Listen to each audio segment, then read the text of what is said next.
Let's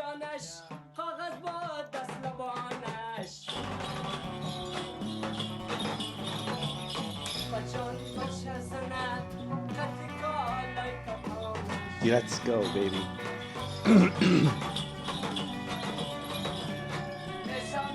Where do you live so I can get to know your dad? Bachavazi. Oh boy, you set your lover on fire. Rafi, dancing boy trainer. Rafi, dancing boy trainer. His title is dancing boy trainer. His name is Rafi. I was thinking about this clip. This documentary is made from 2010. I'm heading towards the river and I'm so drunk. This is a song. I'll either reach my lover or drown in the river. Isn't that nice? That's beautiful, dude. Look at these guys. Just having fun, man. Beautiful, man. Look at that. Genuine happiness.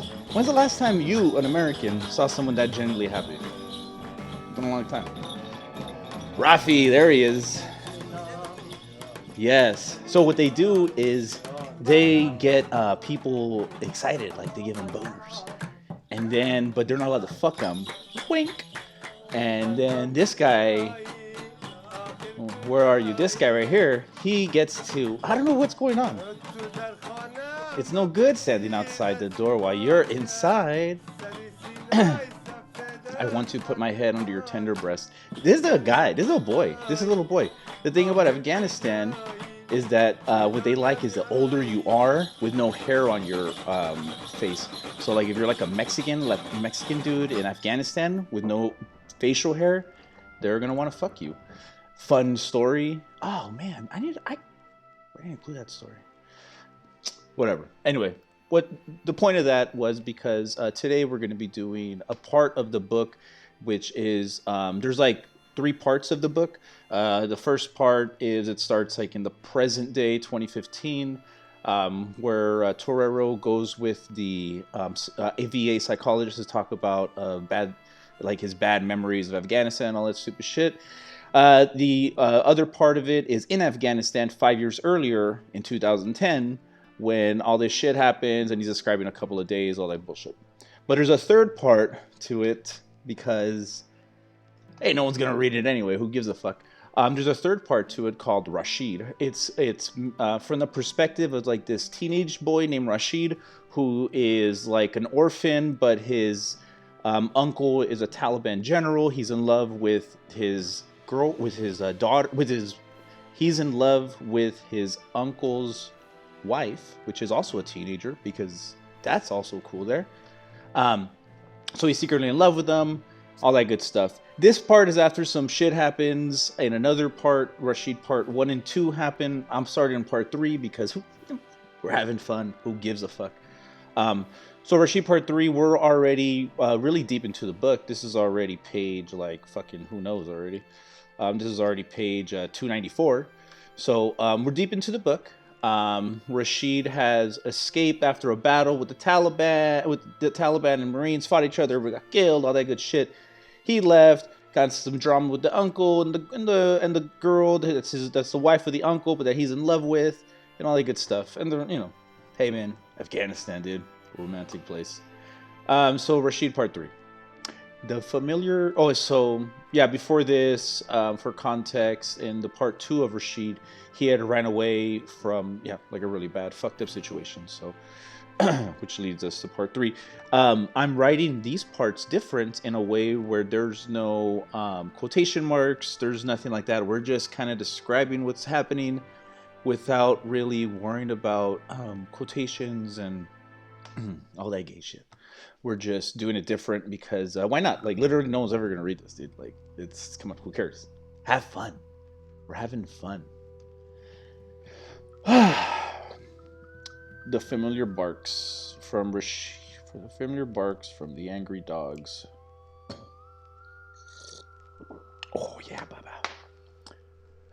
The familiar barks from the angry dogs of the farmland startles young Rashid. Rashid startles young Rashid from the most deep and comfortable sleep he's ever had in his 14 years of life. The familiar barks from the angry dogs. The far away. Let's hear. The safely. The far away.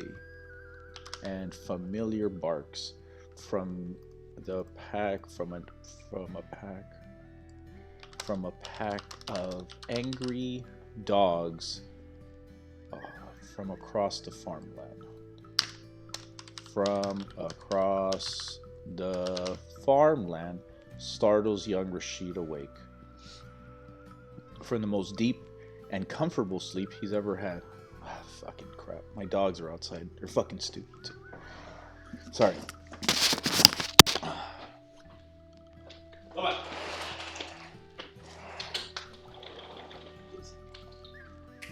Look.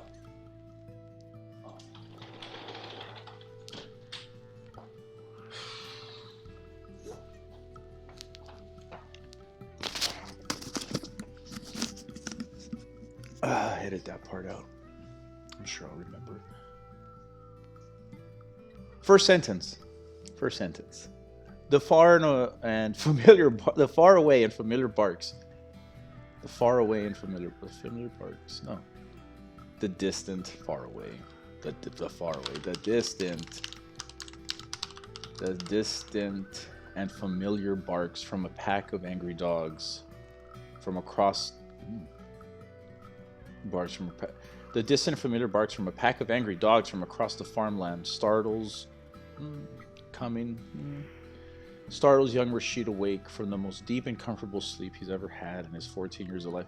I mean, the first sentence, pretty important to me to just kind of glance over that. And fuck that, it's kind of stupid. The distant and familiar barks. They are distant. They are familiar barks from a pack of angry dogs. Something across the echoes across the farmland and startles young Rashid awake from the most deep and comfortable sleep he's ever had in his 14 years of life. Paint the fucking picture enough for you? The warm blanket protected him from the Taliban and the American and Afghan soldiers. He wanted to stay under that blanket. You know what? Let's go. What happens? Nope. Oh, yeah. Too much. I want to make it easier to read for nobody that watches this. Whatever. Anyway, the warm blanket protected him from the Taliban and the American and Afghan soldiers. I meant for all the ands, but it looks stupid. It sounds stupid when I read it out loud. The warm blanket protected him. His warm blanket belongs to him. His warm blanket protected him from the Taliban and the American and from the Taliban and the American Afghan soldiers. From either from the Taliban and American and Afghan soldiers, because American and Afghan are together. From Taliban, American and Afghan soldiers. Yeah, there we go. His warm blanket protected him from the Taliban, American and Afghan soldiers. He wanted to stay under that blanket for the rest of his life. I like that's dramatic, and we're gonna have that have its own thing. He wanted to stay under that blanket for the rest of his life. He peeks out from under the warmth and safety of his blanket, and the morning sun shines on the walls of the desolate cave that are lined with a variety of weapons and ammunition from different nations. Let's see. Different nations, familiar ones. Like the black ones that nearly all the Marines have, and the brown and the AKs that were left behind by the Soviets. Familiar ones like the black ones that nearly all the Marines, all the Americans had. We'll see this is from the perspective of excuse me, from a 14-year-old Afghani kid. So it's gonna be shit where it's like, wait, you know, like I'm saying the black ones that nearly all Americans have. That means M4s, M16s, but we're not trying to be too we're trying to be artistic, artistic, okay? That's not funny. Familiar ones like the black ones that nearly all the Americans have, and the AKs that were left behind by the Soviets and used by whoever was unlucky enough to have ended up with it. I like that. He learned of this cave from 4 runaway children he would see from time to time in passing around the dirt roads.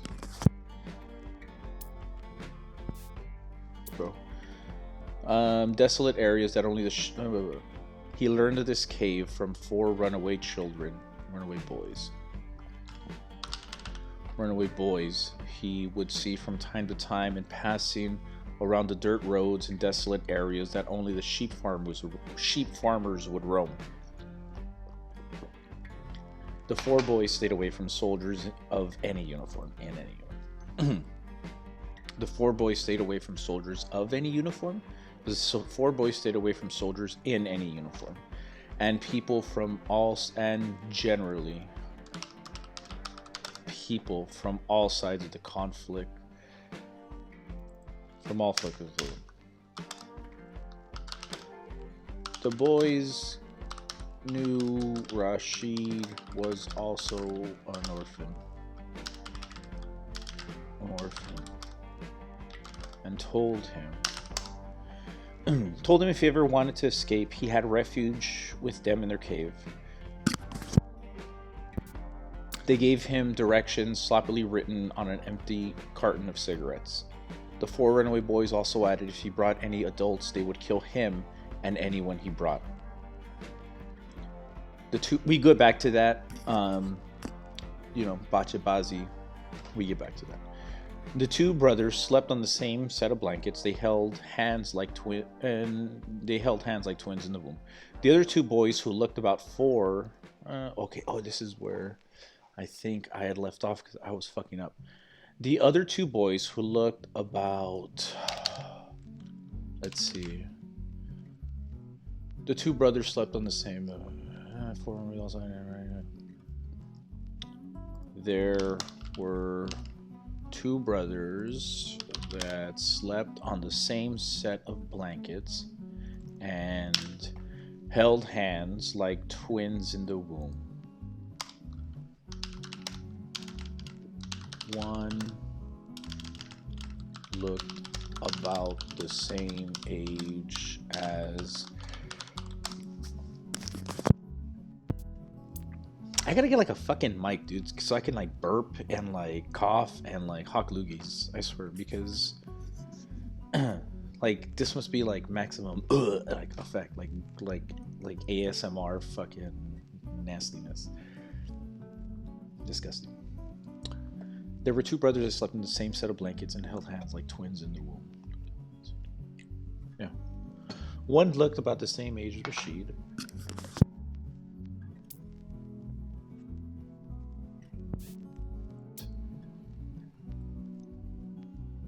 The other 2, one looked about the same age as Rashid, and the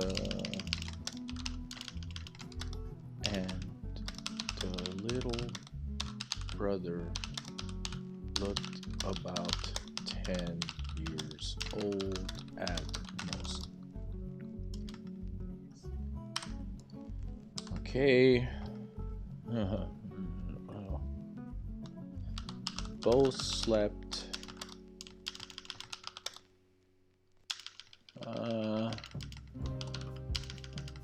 The one looked about the same as Rashid and slept with an AK under his head, while the little brother,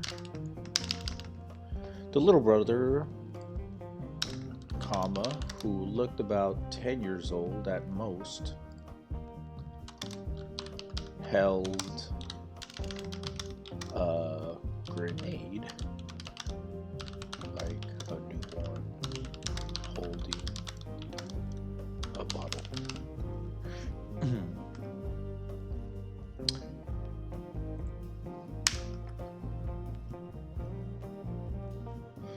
Okay. The other two boys.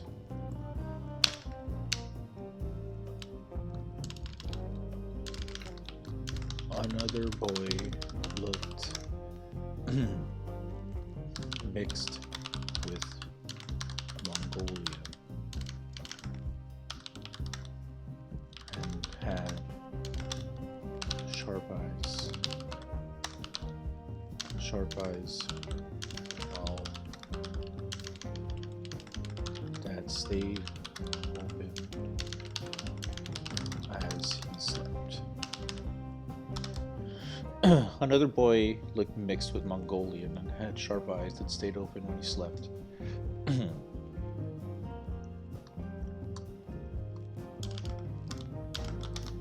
He looked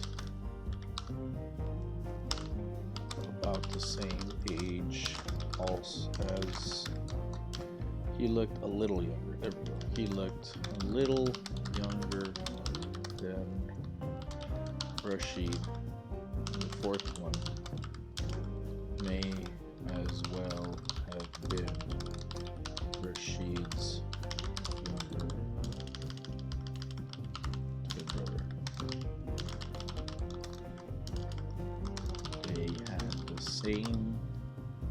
They were the same age, and would joke that they were possibly long lost twin brothers. That's a weird little thing. I'll just made it up just for fun. Another boy looked mixed with Mongolian, had sharp eyes that stayed open as he slept. He looked a little younger than Rashid, and the fourth may as well have been Rashid's twin brother. They were the same age and would joke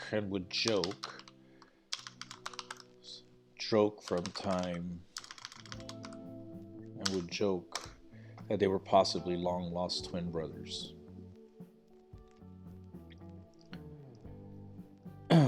Okay, so Bachabazi. So I forgot about that clip. I wanted to watch it because I forgot about Rashid, man. I mean Rashid, fucking what was his name? Rami, the fucking piece of shit, fucking the trainer, of boys.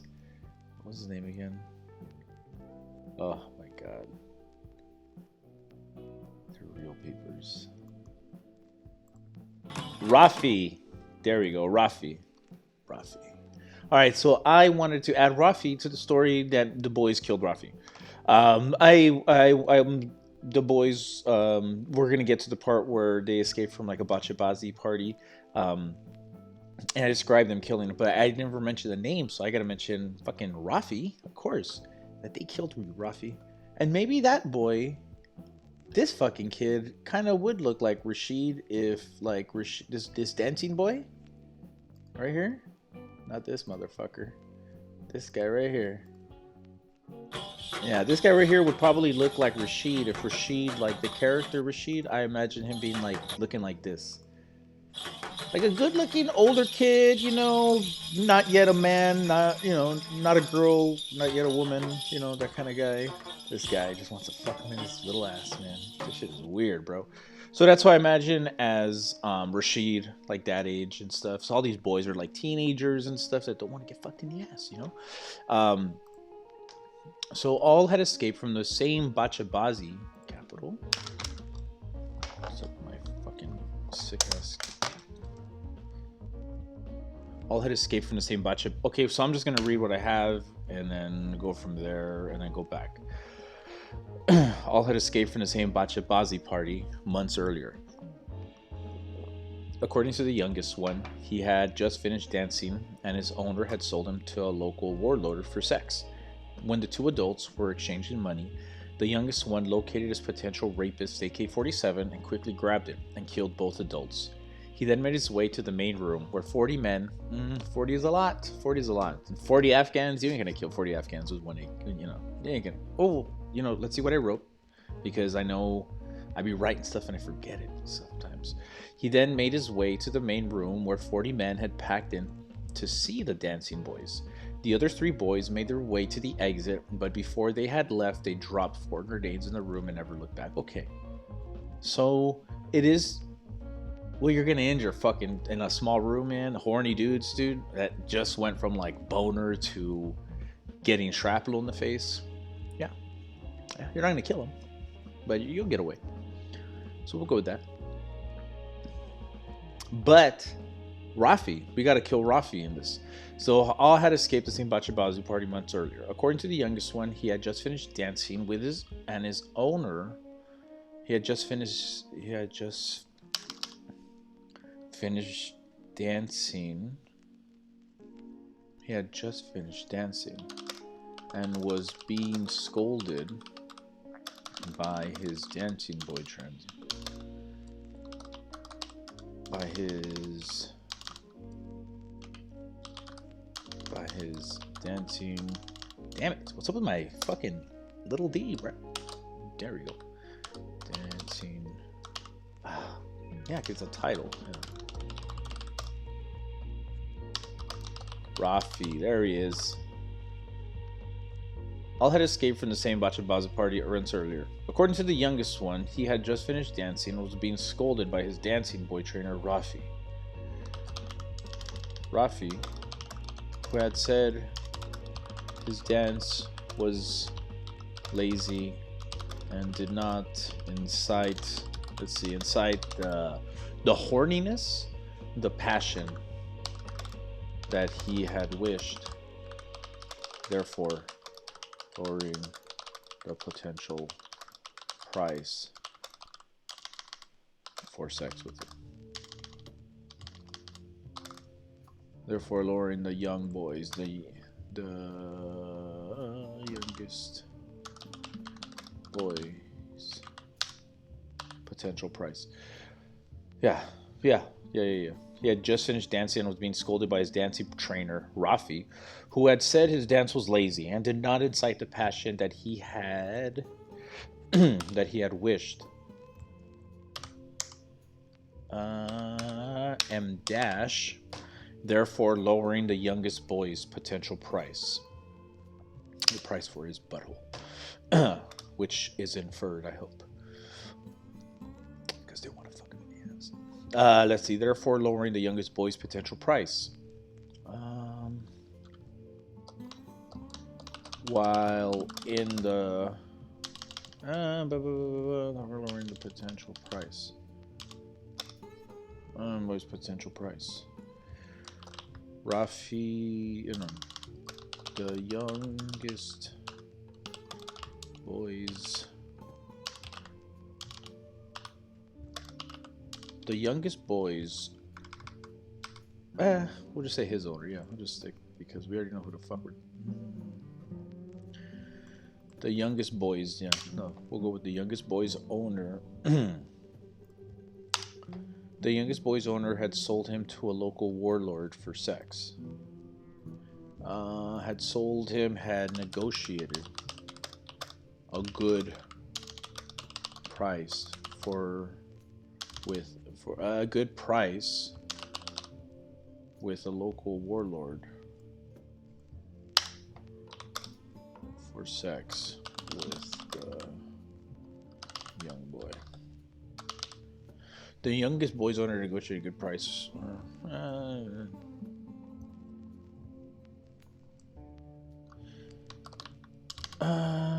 The Bazi dancers owner had negotiated a good price. Not a good price, a negotiated price. Negotiated a good price. Jesus Christ, dude. Where the fuck? That's terrible. The Bachabazi dancer's owner had negotiated with a local warlord for sex with a young boy. See, that sounds better, okay? When the two adults were exchanging money, the youngest boy, where's it? Rafi had then led the young boy into the room where he was to be raped.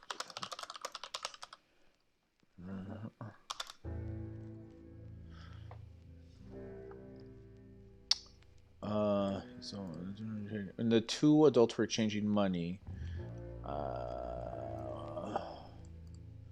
When the children were exchanging money, the owner had found that the warlord was trying to stiff him, was trying to renegotiate. Where'd it go? Renegotiate. Oh. No. Wait, what? Is that not a word? Motherfucking God. Okay, there we go.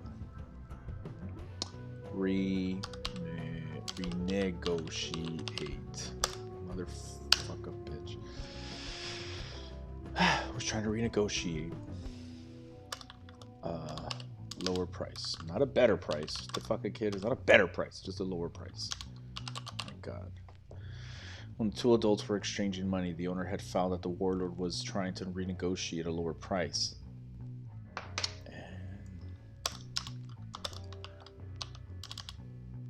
While the three were distracted with the negotiations,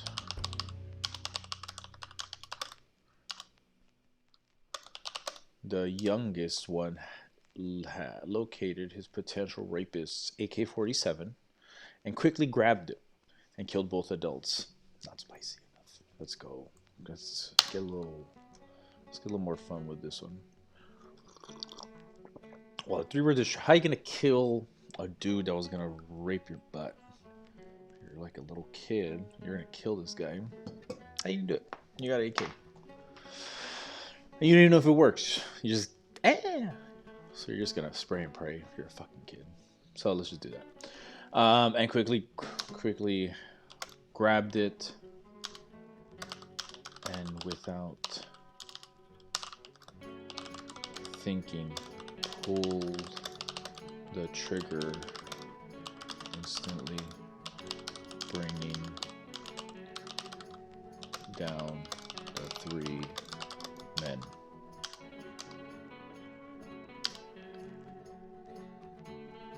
Very good. Before he makes his way to the main room, bring down the three men. We'll start new. Rafi, the youngest boy, had then made. Oh wait. Oh, I say that next line, so let's just edit that one instead.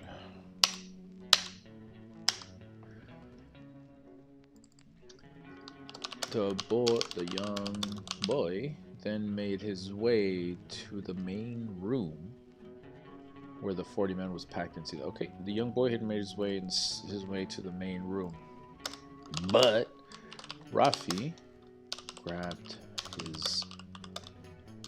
his ankles, grabs his left ankle, and the boy freezes with terror.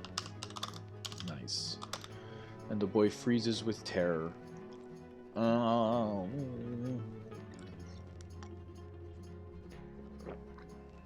The young boy then made his way to the main room, but Rafi grabs his left ankle, and the boy freezes with terror.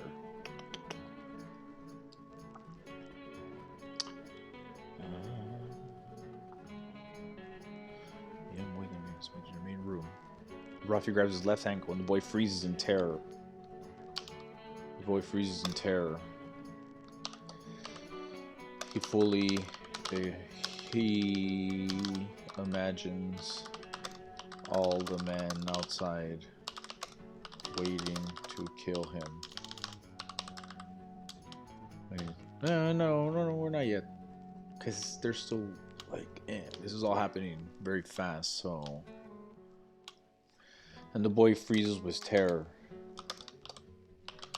Rafi says something to him.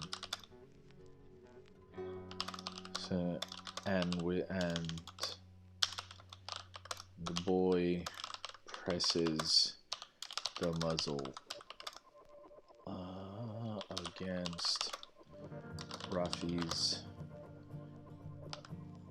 forehead and pulls the trigger. Pulls the trigger, blasting brain and skull across the floor and all over the ankle. The now free ankle.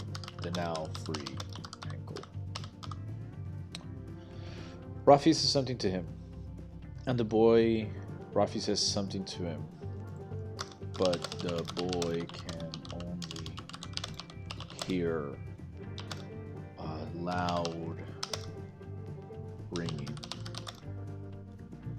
ringing that would not go down. Okay, next sentence.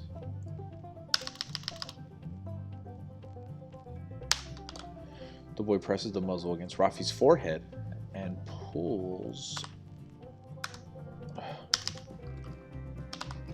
the trigger.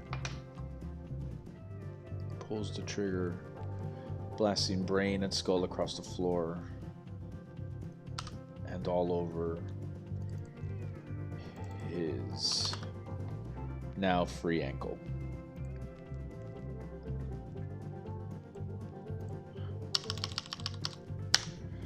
"40 men had packed in to see the dancing boys. The other 3 boys made their way to the exit, but before they had left, they dropped 4 grenades in the room and never looked back." It ain't that easy. It ain't that easy. He's now free ankle. The boy runs out of the room and sprays the remaining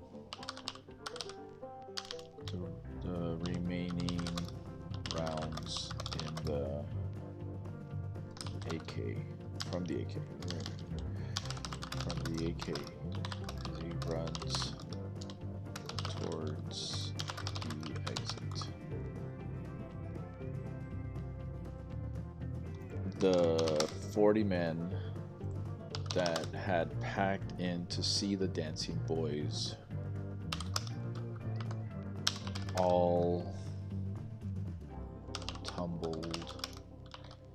tumbled across each other, tumbled on top of onto each other. The 40 men that had packed in to the small space to see the dancing boys all tumbled on top of each other.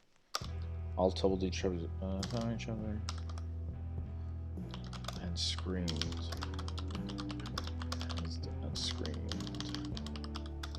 As the bullets tore through them and through the person next to them. Because we're talking about AK rounds, we're talking about 7.62. You know, I'm not a gun person by any means, but 7.62 will fuck you up in a close range like that. You're probably gonna get through a couple of bodies, at least one. So if you get shot within, let's say, within 10 feet, the person behind you is likely fucked. Especially if I imagine if it goes through like a hollow space that isn't going to stop the bullet that much. Like if it goes through your chest wall, what's it going through? You get lucky and it goes, in an interstitial space and out another interstitial space, whatever. Magic bullets, they exist. Where the fuck was I? Presses forehead. I don't even know how much time I've done. We're gonna give it 5 more minutes.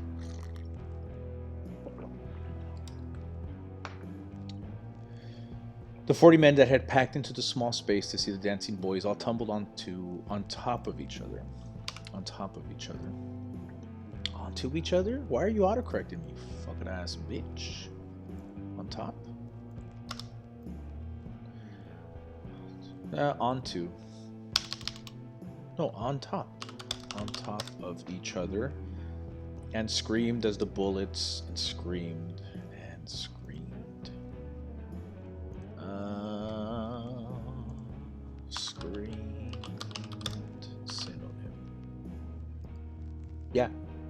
Use a fucking thesaurus, you fucking dickheads. Hollered, howl, screeched, shrieked, squeal, wailed. What's a better word for screaming? Cry, howl, screech, shrieked. Shrieked. And shrieked.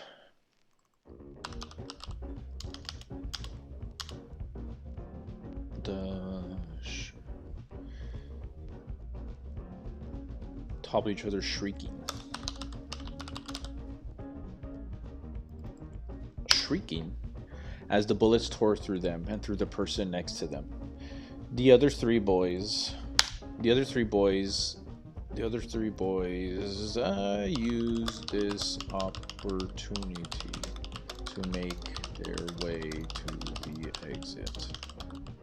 But before the oldest one that looked like Rashid.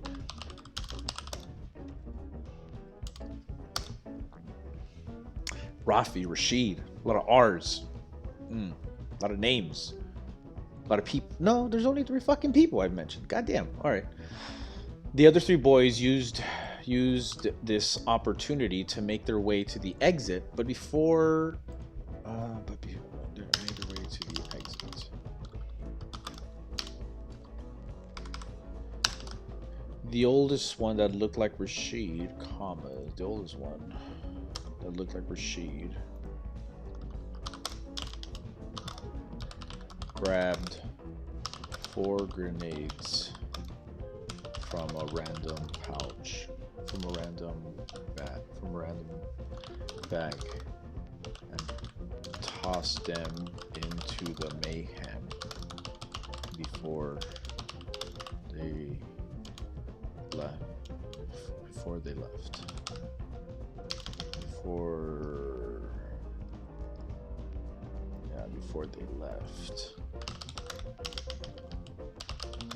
None ever looked back. Back to the present time. When Rashid had arrived last night, after his encounter with his uncle, when Rashid had arrived the night before.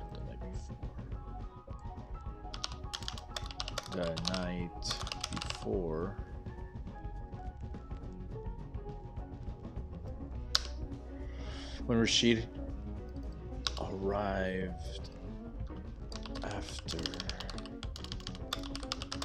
his encounter with his uncle the night before.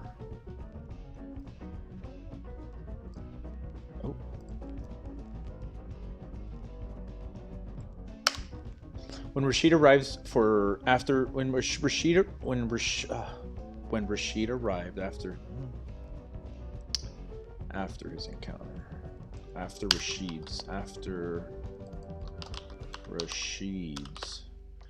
encounter with his uncle the night before, the 4 runaways greeted him at the entrance.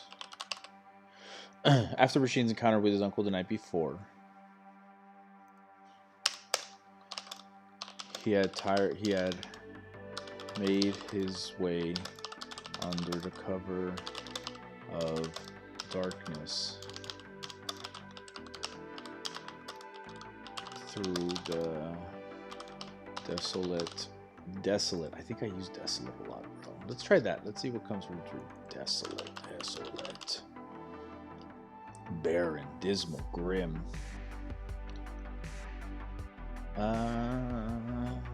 Dismal. I like dismal. Under the darkness, through the dismal farmland. He had made his way under the cover of darkness through the dismal farmlands towards the cave. The 4 runaways had told him about. When he arrived, they greeted him at the entrance with a cracked AK muzzle pushed against his head and a dull USMC K-bar knife to his throat. Like 3 fucking pages, dude. Jesus Christ. Don't write a book. It's a waste of time. Anyway, that was fun. Final thoughts on this is that shit is common, dude. That shit is common over there, bro. Like, it is odd how common that stuff is. Like, what is described up here and stuff like that. Now, the mass murder, all that stuff like that, it should be more common than it is. But that whole 40 guys, like, fucking together to hang out and potentially, you know what I'm saying, a little boy, that's real, dude. That's real, man. That's terrible, dude. It's a terrible thing. And you know what sucks about it is that Americans couldn't do anything about it. In a perfect world, America would have solved a lot of problems there. You drag people out, you do a bunch of stuff, but you could solve problems. Obviously, how do you solve that problem? Was that happening before America arrived? Yeah. Is it happening now that America left? Most likely. Because the Taliban is pretty awesome. Not gonna lie. Taliban is pretty sick. And shout out to the Taliban, dude. Hey. Yeah.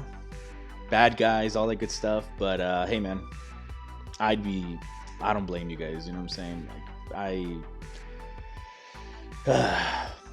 I mean, truth be told, you ask any veteran of Afghanistan and stuff, they're most likely going to say that they'd be in the Taliban. If they were in their position, you'd be like, yeah, dude, look at all these random ass people in my fucking country.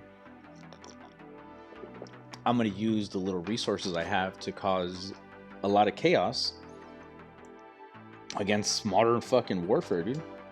I mean, they were up against the United States Army, Marines, Navy. It was nuts.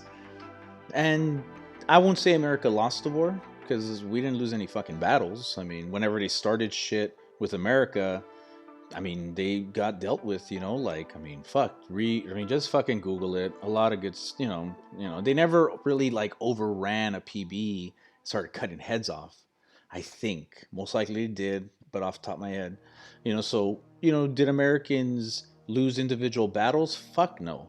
The war was lost by, guess who? The lizards, the politicians, the same people that got us into these wars and are magically going to get us out of these wars. So again, if you're pro war, go fuck yourself, you know, because war sucks. War is a racket. War is a scam, and it just makes rich people richer, and it makes it makes people richer. The rich people, you know what I mean? Businessmen, people like that. And it's a shame because a lot of good people join the military with the best intentions, you know, because they love America. America's fucking sick, bro. I mean, America is fucking awesome. I love America, dude. But they join with, you know, the best intentions, and then they get sent to Afghanistan, and then you get there and you're like, what the fuck am I doing here, dude? And it's a bummer. Anyway, you get there and you realize that there's bachi going on, dude. Like, I watched this fucking special before. I think it was there before I deployed and stuff in 2010, and bachi, dude. Like, that's a real thing that was going on there, and it's nuts, man. And I wish the Taliban kills all these people. I hear the Taliban is against this, you know, and that this was happening after the Taliban lost control and stuff. You know, after 9/11 happened, and then you know, we got rid of the Taliban because they were housing fucking Bin Laden, you know, or something, and then these fucking goat farmers flew planes into the towers, you know, because that's a real thing. And yeah. So anyway, Taliban, if you're watching this, I would love to visit your country. But in a nice way, like in a cool way. Other than that, thank you for watching.